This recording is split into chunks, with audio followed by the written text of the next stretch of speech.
नमो अरिहन्ताणं नमो सिद्धाणं नमो आयर्याणं नमो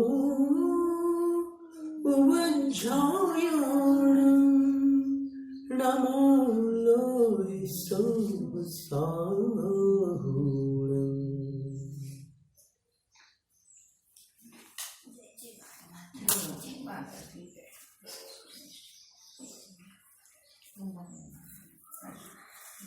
नमोकार मंत्र की इस अजस्र धारा में, इस व्याख्यान माला में सिद्ध भगवंतों को जो नमस्कार किया गया है, नमो सिद्धाणम इस पद में, जिसमें 5 अक्षर है, 9 मात्रा है, और विभिन्न प्रकार के सिद्धों को नमस्कार किया गया है।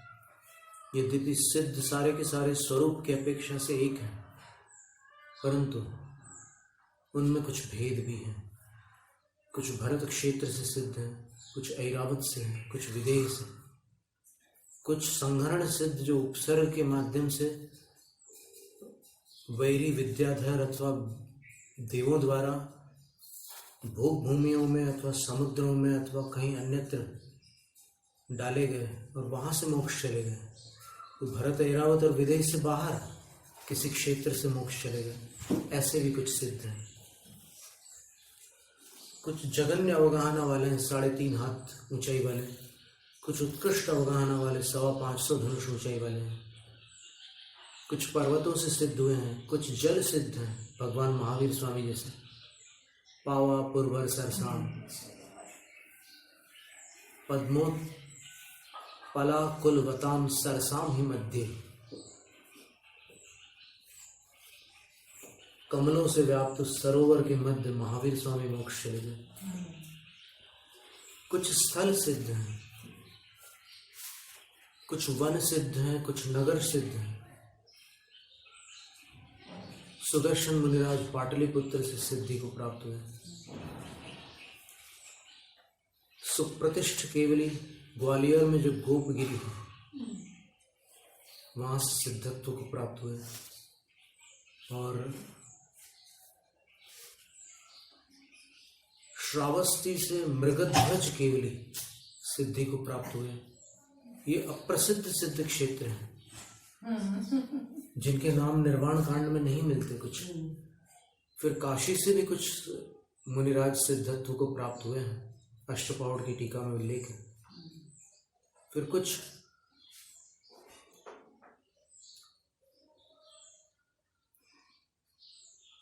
इन 5 स्थानों से सिद्धत्व को प्राप्त हुए तीर्थंकर भगवान समेत शिखर जी।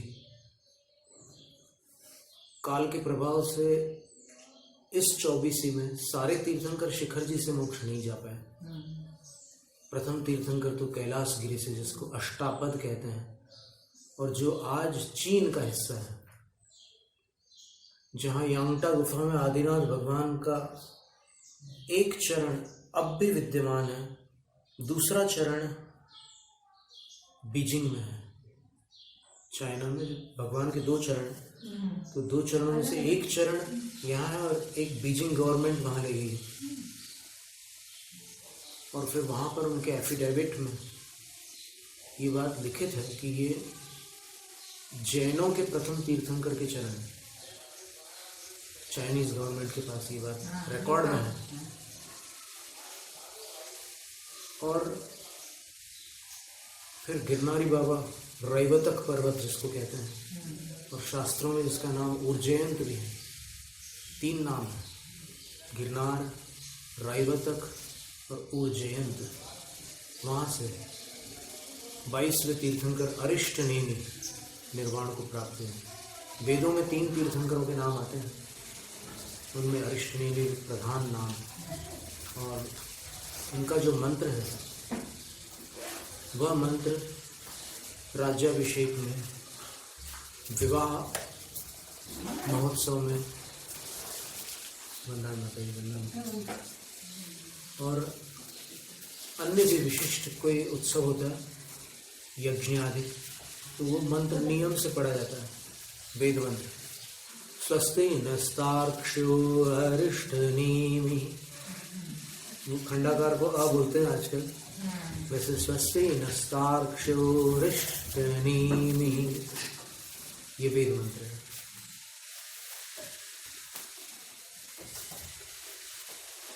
फिर वासुपूज्य भगवान चंपापुरी से मोक्ष गए हैं। तिलय पंडित के अनुसार चंपापुरी से, और उत्तर पुराण के अनुसार चंपापुरी से इस ओर अगर चलते हैं तो लगभग 60 किलोमीटर की दूरी है। उसका नाम मंदरगिरी है शास्त्र में, आजकल बोलते मंदारगिरी है। तो वहां से मोक्ष गए हैं। फिर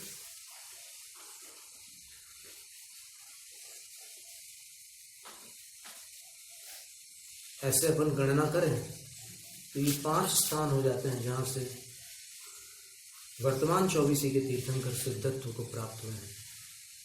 तो तीर्थंकर होकर के सिद्धत्व को प्राप्त हुए उन 24 जिनेंद्रों को, 24 सिद्धों, नमो सिद्धांत, नमस्कार।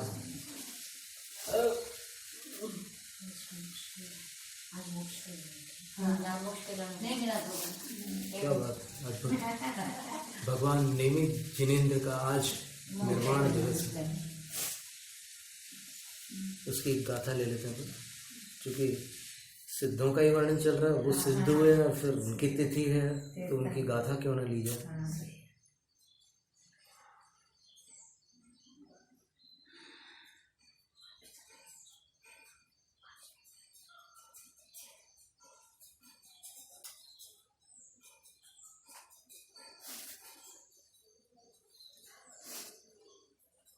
निर्वाण कांड से भिन्न गाथा है थोड़ी, है प्राकृत में ही।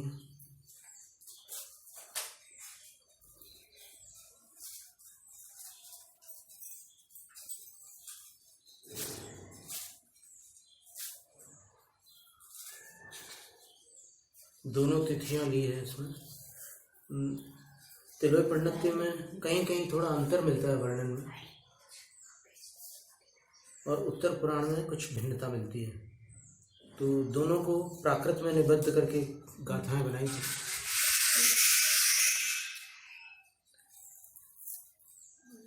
अरिष्ट नेमि जिन, आषाढ़ बहल अठमी, पदों से आले अरिठनेमि जिनो, रेवद गिरि सिंहरादो, निवादो तम सया बंदे। ये तिलय पंडित की 1206 क्रमांक गाथा है, चतुर्थ महाधिकार की। उसके आधार पर लिखित ये दूसरी गाथा है।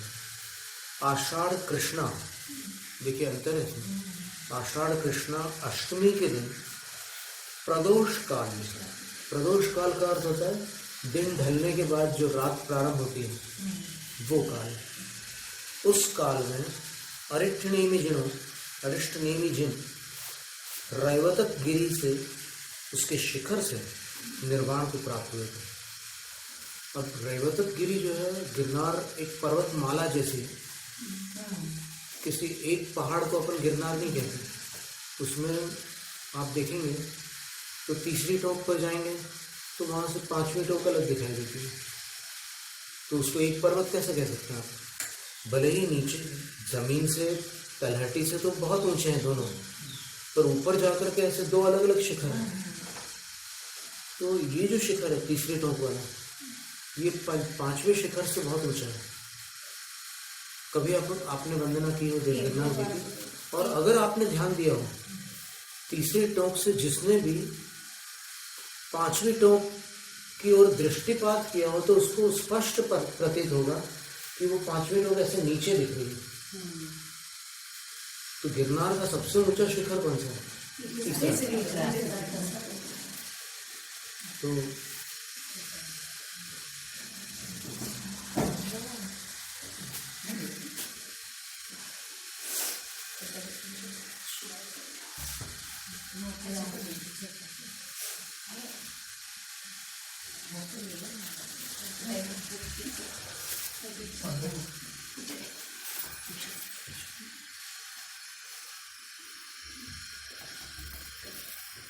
तो तिलवई पंडित के अनुसार तीर्थंकर अरिष्ट नेमी जिन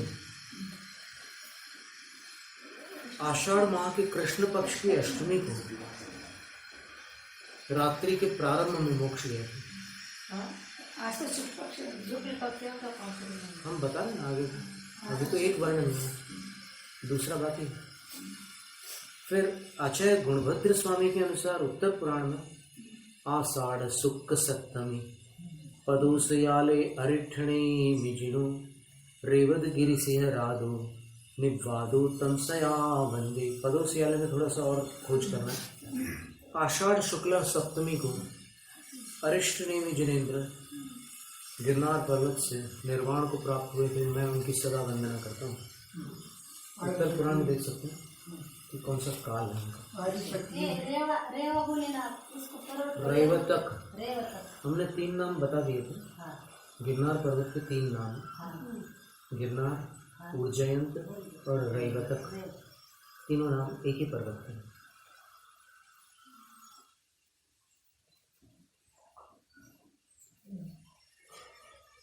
और शिखर जी से तो खैर 20, वहाँ 20 ही टोंक है जिसको कूट बोलते हैं।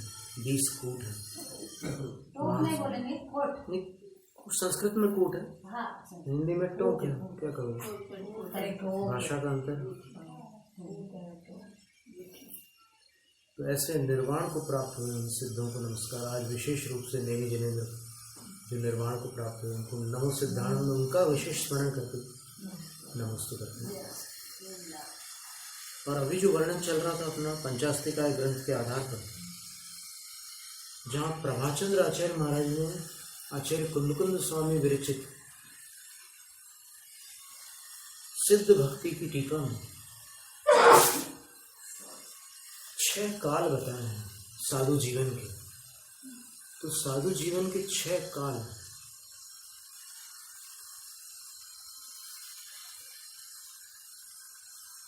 एक अपने श्रोता हैं, स्वाध्याय प्रेमी हैं, श्रीयुक्त धर्मराज खोत जी।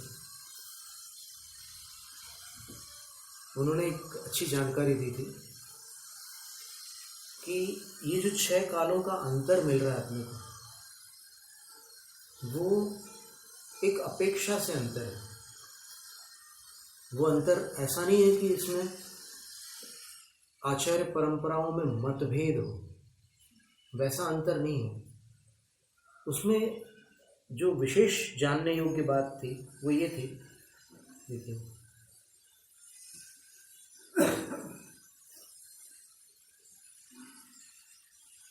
पंचास्तिकाय ग्रंथ की टीका में जैसे आचार्य महाराज ने लिखा है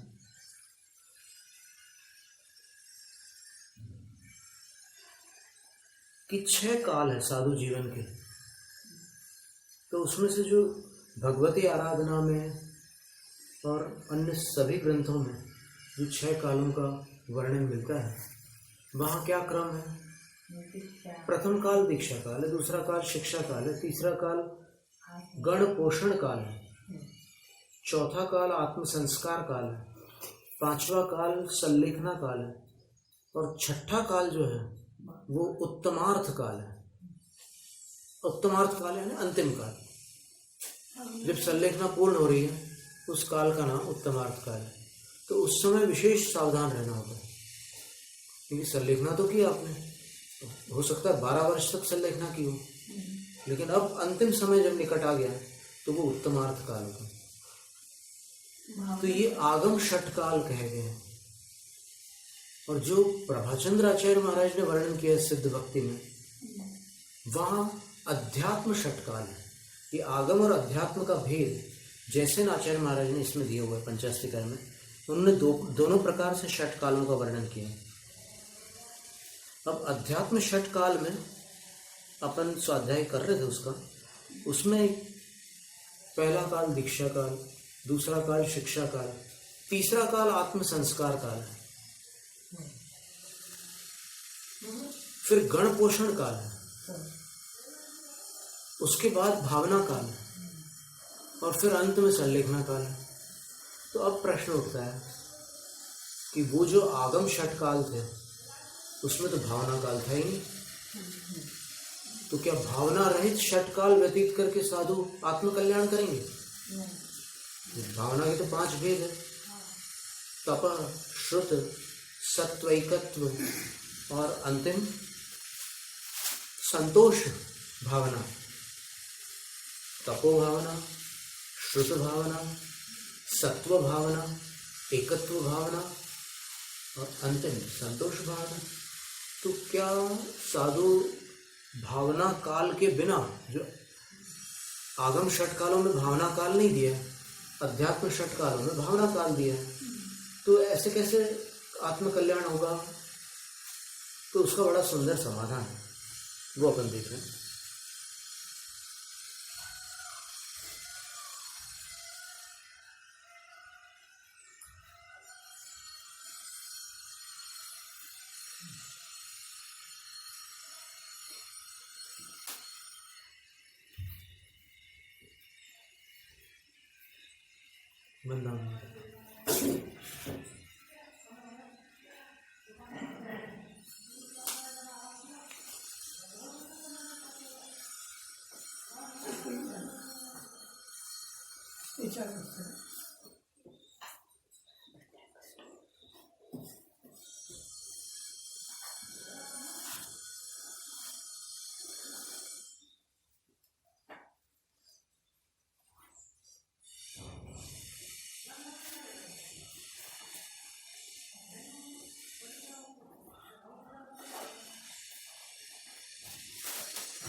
वहां पर ऐसा होता है, आगम षटकाल में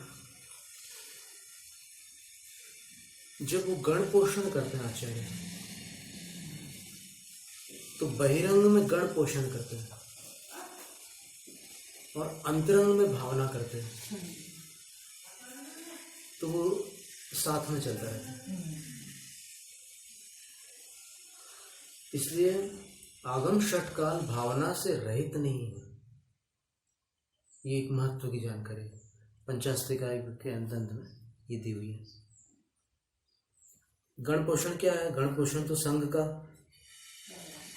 वो करना है, संघ का संरक्षण करना है, संघ को प्रशिक्षण देना है,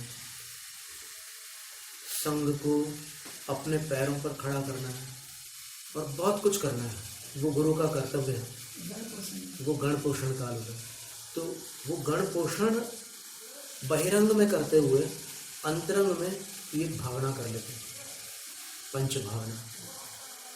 और फिर इसके उपरांत संग को छोड़कर आत्म संस्कार करते हैं। और आत्म संस्कार के उपरांत संलेखना काल आता है, तो वो 12 वर्ष तक के हो सकता है अधिकतम। और संलेखना के बाद अंतिम जब आयु पूर्ण होने को होती है, तब उसका काल का नाम उत्तमार्थ काल है।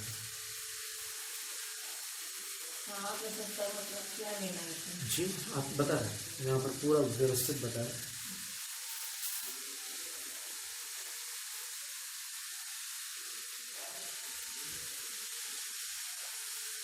दीक्षा शिक्षा गण पोषणात्म संस्कार सल्लेखनोत्तमार्थ भेदेन षट काला भवंती। ये 6 काल होते हैं। तद यथ, उनका अर्थ बता रहे हैं 6 कालों का क्या अभिप्राय है। यदा कोप्यासन्न भवजो भीरा भीद रत्नत्रयात्मकमाचार्यं प्राप्त्यात्माराधनार्थं बाह्याभ्यंतर परिग्रह परित्यागं कृत्वा जिन दीक्षां गृह्णाति स दीक्षा कालः। जब कोई भी निकट भव्य जीव भेद और अभेद रत्नत्रय रूप आचार्य परमेश्वरी, कैसे आचार्य परमेश्वरी, भेद और अभेद रत्नत्रय युक्त आचार्य परमेश्वरी को प्राप्त होकर सम्यक दर्शन, सम्यक ज्ञान, सम्यक चारित्र और सम्यक तप, इन 4 आराधनाओं को करने के लिए बाह्य और अभ्यंतर परिग्रह का परित्याग करके जिन दीक्षा ग्रहण करता है कोई निकट भव्य, तो वह दीक्षा काल कहलाते हैं।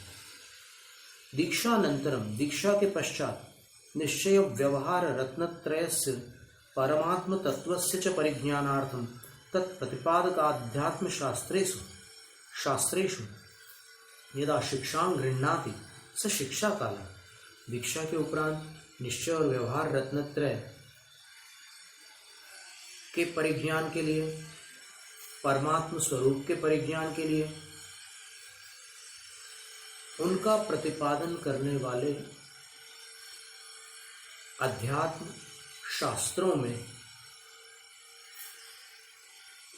और अध्यात्म तो सार होता है, आगम विस्तार होता है।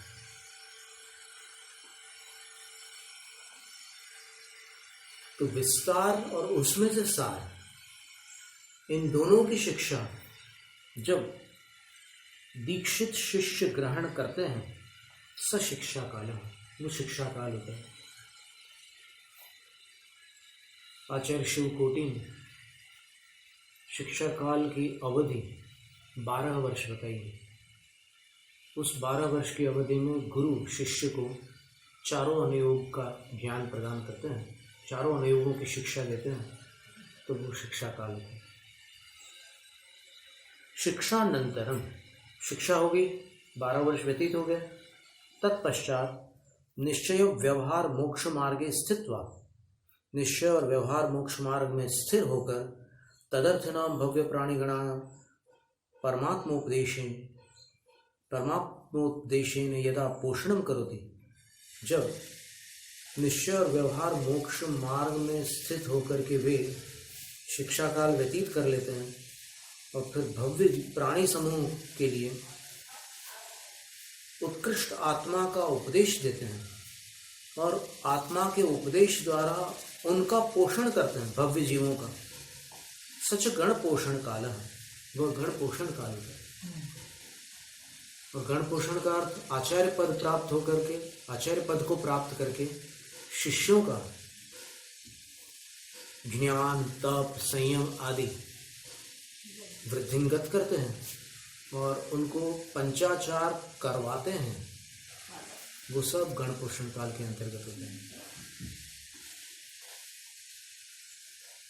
फिर गण पोषणानंतरम, गण पोषण के पश्चात क्या करते हैं, गणं त्यक्त्वा, संग का त्याग करके, यदा जब निज परमात्मनि शुद्ध संस्कारं करोति,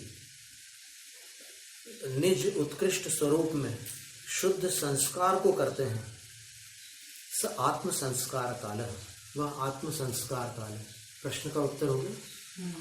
आत्म संस्कार काल ये है, संग छोड़ करके अपने उत्कृष्ट स्वरूप में शुद्ध संस्कार करना आत्म संस्कार काल है।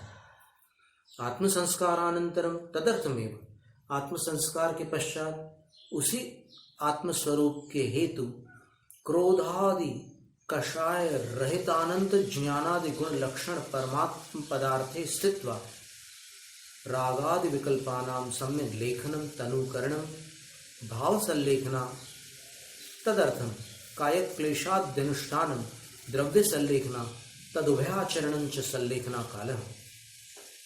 अब आत्म संस्कार किए, उसके उपरांत उसी आत्मा की प्राप्ति के लिए क्रोधादिक कषायों से रहित अनंत ज्ञानादिक गुणों वाले और वे अनंत ज्ञानादिक गुण ही है लक्षण जिसके, ऐसे उत्तम आत्म पदार्थ में स्थिर होकर रागादिक विकल्पों का भली भांति तनुकरण ह्रास करते हैं, रागादिकों को घटाते हैं।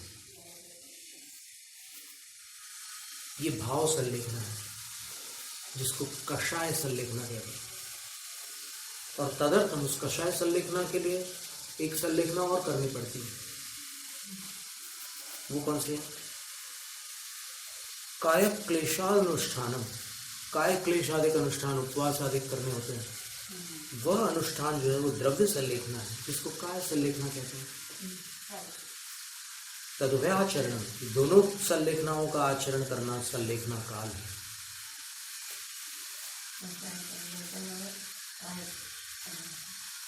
संलेखनानंतरम, संलेखना काल पूर्ण हुआ, उसके उपरांत क्या होता है? विशुद्ध ज्ञान दर्शन स्वभाव आत्म द्रव्य सम्यक श्रद्धान ज्ञानानुष्ठान बहिर्द्रव्य इच्छा निरोध लक्षण तपश्चरण रूप निश्चय चतुर्विधाराधना। संलेखना के पश्चात जो निश्चय 4 प्रकार की आराधना है, कौन सी आराधना है? निर्मल ज्ञान दर्शन स्वभावी जो आत्म द्रव्य है उसका सम्यक श्रद्धान सम्यक दर्शन आराधना है। निर्मल ज्ञान दर्शन स्वभावी जो आत्म द्रव्य है उसका सम्यक ज्ञान ज्ञानाराधना है। निर्मल ज्ञान दर्शन स्वभावी जो आत्म द्रव्य है उसमें सम्यक अनुष्ठान करना सम्यक चारित्र आराधना। और निर्मल ज्ञान दर्शन स्वभावी आत्म द्रव्य में सम्यक प्रकार से इच्छाओं को रोककर तपश्चरण करना सम्यक तप आराधना है। ये निश्चय चतुर्विध आराधना है। या तो सा चरम देह से तद्भव मोक्ष योग्य, चरम देह है जिनका, उनके लिए तद्भव मोक्ष योग्य हो जाती है वो 4 आराधना। यानी उन 4 आराधनाओं से वो मोक्ष चले जाते हैं, चरम शरीरी जीव। और तद विपरीत से अचरम शरीरी जो है उनका क्या होता है? भवांतर मोक्ष योग्या भवंती, आगामी भव में मोक्ष प्राप्त कराने योग्य होती है वो 4 आराधना है।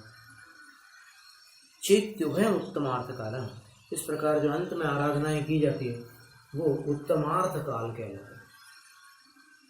संस्कार आरोहण, संस्कार क्या है? ये 4 आराधना। और वैसे व्यवहार से देखें तो संस्कार क्या है? मरणशैया। संस्कार का अर्थ होता है बिछोना, संथाना। तो वो कौन सा बिछोना? रोज तो सोते ही है पाटे पर वो नहीं। यहाँ पर अंतिम जो मरणशैया होता है उसको संस्कार कहते हैं। दर्शन ज्ञान चारित्र। हाँ, तो वो अंतरंग में अगर देखें तो दर्शन ज्ञान चारित्र और तप, ये 4 आराधना निश्चय संस्कार है। और व्यवहार संस्कार क्या है? काष्ठ का पाटा हो सकता है, तृण का संस्कार भी हो सकता है, चटाई वगैरह भी हो सकती है। कई साधु ऐसे होते हैं जो पाषाण के संस्कार में, उदयगिरी खंडगिरी में संलेखना के लिए गुफाएं हैं और वहाँ पर सिर को थोड़ा ऊंचा रखने के लिए ऐसे पाषाण बने हुए हैं, सब व्यवस्थित है वहाँ पर। तो सुना है हमने, हमें गए नहीं तो सुना, सिद्ध क्षेत्र भाग्य है जी। तमिलनाडु में भी ऐसे बने हुए हैं गुफाएं साधुओं की संलेखना की। और एक कर्नाटक में एक स्थान है, उसका नाम है, अच्छा नाम है उसका, वहाँ पर अनेक आचार्यों ने संलेखना ली। कोम्पल नाम का एक स्थान कर्नाटक में, वहाँ पर अनेक आचार्यों की संलेखना हुई। पूरी दीवार में सबके नाम लिखे हुए, किन किन ने आकर, पहले पुराने सारे साधु वहीं आकर संलेखना करते थे।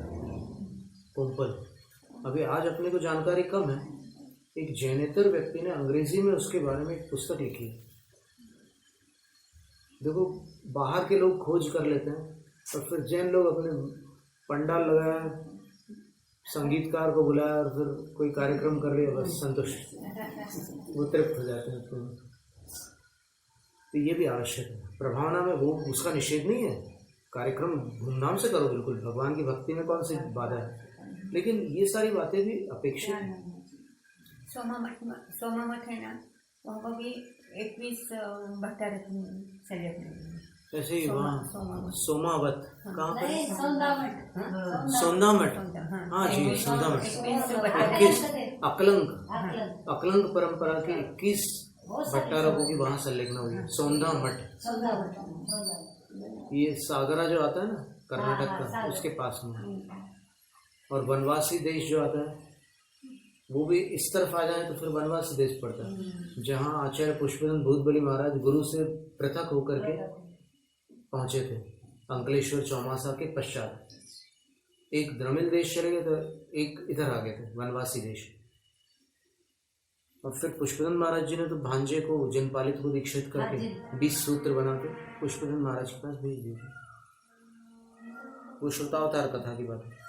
तो ये बताया कि अत्र काल षट्क मध्ये केचन प्रथम काले केचन द्वितीय काले केचन तृतीय कालादौ केवल ज्ञान उत्पादयन्ति इति षट्काल नियमो नास्ति। बड़ी सुंदर बात है कि इन 6 कालों में कुछ ऐसे साधु होते हैं जो पहले ही काल में केवली हो जाते हैं। दीक्षा ली और तुरंत केवल ज्ञान हो गया, भरत स्वामी जैसा। बाकी शिक्षा काल और फिर बाकी कालों को अवसर ही नहीं मिला, उसके पहले ही वो यानी केवल ज्ञानी हो गया है ना, कितनी बड़ी बात है। और केचन द्वितीय काल आदो, कोई दूसरे काल में शिक्षा काल में केवली हो गए। गुरु ने कोई शिक्षा दी, पढ़ाया कुछ, और फिर पढ़ाते पढ़ाते प्रथमान योग में कोई अंतकृत केवली की कथा पढ़ा दी। विद्युत राजकुमार जो थे उनकी कथा सुना दी, अथवा और भी कितने सारे अंतकृत केवली हुए, सुदर्शन मुनिराज और युधिष्ठिर, भीम, अर्जुन, धन्य कुमार। नेमिनाथ भगवान के काल वाले धन्य कुमार अलग है, महावीर भगवान के काल वाले धन्य कुमार अलग है। महावीर स्वामी के काल वाले धन्य कुमार वो है जो अकृत पुण्य थे पिछले जन्म में, जिनने खीर का आहार दिया था माँ ने, सुब्रत मुनिराज, वो अलग थे। फिर ये नेमिनाथ भगवान के काल के जो धन्य कुमार मुनि थे वो ब्रह्मदत्त राजा के भयंकर उपसर्ग में केवल ज्ञान और मोक्ष को प्राप्त करके चले गए। और वो 9 महीने तक दीक्षा के बाद उनको लगातार अंतराय हुए, एक आहार उनका निरंतराय नहीं हुआ था, एकदम क्षीण काय हो गए थे। और वृक्ष के नीचे ध्यानस्थ थे और उस राजा ने उनके ऊपर पूरे बाण चला दिए अपनी तरकश कि आज मुझे शिकार इसलिए नहीं मिला क्योंकि इस नग्न को मैंने देख लिया था, अपशकुन हो गया मेरा। और उनके ऊपर पूरे बाण, पूरा शरीर छलनी हो गया। लेकिन उन्होंने फिर भी अपने मन को ऐसा संभाल लिया कि अपन तो खैर अभी आज कल्पना से बाहर है अपनी, अगर एक कोई हथियार यहाँ से वहाँ पार निकल जाए और वो मन को संभाल ले और ध्यान में लीन हो जाए, वो अभी आज अपनी कल्पना से बाहर। और ये बात अनुभव से कह रहे हैं कि कितना कठिन होता है। वर्णी जी के जीवन में एक घटना हुई थी, उनके पीठ में कार्बंकल एक फोड़ा होता है, वो हो गया था। और एक डॉक्टर ने आकर के उनको बेहोशी की वो करना चाहा, तो बोले कि मैं बेहोश नहीं होऊंगा, मुझे नहीं चलेगी बेहोशी की दवाई। सही बात है, वर्णी जी एकदम दृढ़ थे अपने में, अनादिकाल बाद तो होश आया, पर अब फिर बेहोशी की दवाई कैसे लें? तो नहीं ली उन्होंने दवाई। तो फिर बोले कि मैं कैसे ऑपरेशन करूंगा, आप बेहोशी की दवाई नहीं लोगे तो बोले क्या करना पड़ेगा आपको? बोले चीरा फाड़ी करके अंदर से सब निकालना पड़ेगा मेरे को। तो तुम अपना काम करो ना, मैं अपना काम करता हूँ बोले। और उन्होंने अपना काम प्रारंभ किया। कोई कहते हैं कि वो समय सार उनको पूरा कंठस्थ था, टीका समेत पूरी अमृतचंद्र आचार्य की पूरी टीका उनको कंठस्थ थी, पूरे 278 कलश कंठस्थ थे, 415 गाथाएं कंठस्थ। बड़े वर्णी जी की बात करें, गणेश प्रसाद वर्णी जी। और उनने जो भी था, कोई कहते हैं कि सत्वेशु मैत्री में उनने पढ़ना प्रारंभ किया। और वो पढ़ते गए और डॉक्टर ऑपरेशन करता गया और जब पूरा उनने अंदर से सब निकाल के अलग कर दिया और उसके ऊपर वो पूरी मलहम लगा दी, तो डॉक्टर अचंभित था। पंडित जगनमोहन लाल जी शास्त्री जी ने बताया था कि वो मुसलमान था, लेकिन वो अचंभित था। उसने ऑपरेशन के बाद ऐसे आदाब करते हुए कहा कि ऐसा फ़कीर मैं पहली बार देखा हूँ। तो फ़कीर साधु कहते हैं, ऐसा फ़कीर मैंने पहली बार देखा हूँ। तो वर्णी जी ऐसे आप उधर उनकी ओर देख करके पूछते हैं कि हो गया, आपको पता भी नहीं चला आपने क्या किया। आप इबादत में इतने खो गए कि आपको पता भी नहीं चला। मैं आपकी इबादत को सलाम करता हूँ। चला गया। तो ये इस काल में ऐसे साधक भी हुए हैं। ऐसी स्थिति देरोल जी, देवपुरी नाम का स्थान है, अतिशय क्षेत्र है, साबरकांठा उत्तर गुजरात में, खेड़ ब्रह्मा के पास है। वहाँ पर आचार्य चैत्य सागर महाराज श्री का संघ था। उनके संग में 3 माताजियों को भी कोई ऐसी गांठ हुई थी, तो ऐसे पकड़ करके बिना बेहोशी की दवा के वो गांठें निकाली थी। और उनकी तीनों की गांठें निकालने से पहले हमारी एक गांठ थी, वो निकाली थी। और हमें याद है अभी तक के कि वो 10 मिनट ऐसे चित्त लेटा दिया था हमने। हम ऐसे लेटे हुए थे, हम वर्णी जी का स्मरण कर रहे थे और उपसर्ग विजेता मुनियों का स्मरण कर रहे थे। और जब उनने चीरा लगाया है तो ऐसे हमारे मुख से सीतकार की ध्वनि निकल गई थी। हम वर्णी जी के समान सहनशील नहीं निकले, ये हमें उस समय लगा। हम सोचते थे कि बैठ जाएं, ध्यान में सहन कर लेंगे। तो उस समय तो ऑपरेशन के समय तो लेटना था, तो लेट गए थे। तो लेटते हुए हमने सोचा कि कर लेंगे सहन। किया तो सही सहन, ऐसा नहीं है सहन ना किया हो, बहुत सहन किया। और सहन करते करते पूरे शरीर में पसीना आ गया था, वो तखत गीला हो गया था पसीने से। और जब उनने चीरा लगाया, पूरा रक्त वहाँ पर व्याप्त हो गया था। और फिर गांठ निकाल कर उन्होंने हमें ऐसे दिखाई, डॉक्टर ने। वो कहाँ से, बिसनगर से या कहीं से आए थे। ये हमारी इस उंगली के बराबर, इतनी छोटी थी, मतलब इतनी बड़ी गांठ थी, लोहे की, खून की, रक्त की गांठ थी। फिर टाँके वगैरह कुछ नहीं लगवाया, वो फिर अपने आप कुछ दिनों में ठीक हो गया और फिर स्वस्थ हो गए। वो तो हो ही जाता है, शरीर का तो धर्म है, वो अपने आप स्वाभाविक रूप से उसको छेड़ो नहीं ना तो सब ठीक हो जाता है। छेड़ने से फिर नुकसान होता है। तो कितना कठिन होता है वेदना को सहन करना, भारी काम है। तो उन धन्य कुमार मुनिराज ने कैसे सहन किए होंगे वो तरकश के सारे तीर। अपन सुन करके एकदम बस नमस्कार करके संतुष्ट हो जाते हैं। अपन उसके अंदर जाकर देखे तो सही।